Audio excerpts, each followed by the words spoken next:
ரிஷபராசி நபர்கள் பண வசியத்துக்கு என்ன பண்ணலாம்?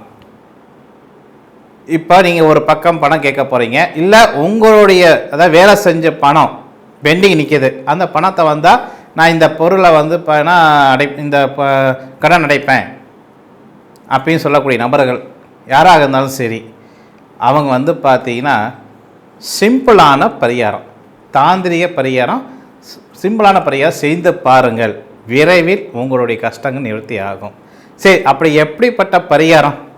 சிம்பிளான பரிகாரம் செய்ய என்ன பரிகாரம்? 5 ஏலக்காய் வீட்டில் வந்து பெருமரம் வந்து பார்த்தீங்கன்னா சமைக்கிறதுக்கு வந்து பார்த்தீங்கன்னா ஏலக்காய் பயன்படுத்துவாங்க. அந்த ஏலக்காயை ஒரு 5 ஏலக்காய் எடுத்துக்கோங்க. வெத்தலை வந்துங்களா, வெத்தலை வந்து பார்த்தீங்கன்னா ஒரு 2 வெத்தலை எடுத்துக்கோங்க.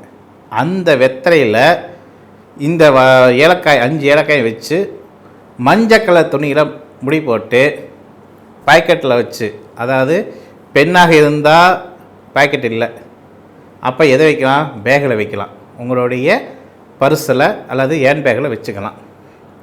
ஆங்களாக இருந்தால் பாக்கெட்டில் வச்சுக்கிட்டு மகாலட்சுமியோடைய ஸ்லோகத்தை வந்து பார்த்தீங்கன்னா ஒரு 21 முறை மகாலட்சுமியை போற்றி மகாலட்சுமியை போற்றி சொல்லிட்டு 21 முறை அந்த லட்சுமியோடைய மந்திரத்தை மட்டும் சொல்லிட்டு வந்து போயிட்டு பணம் கேட்டு பாருங்கள்.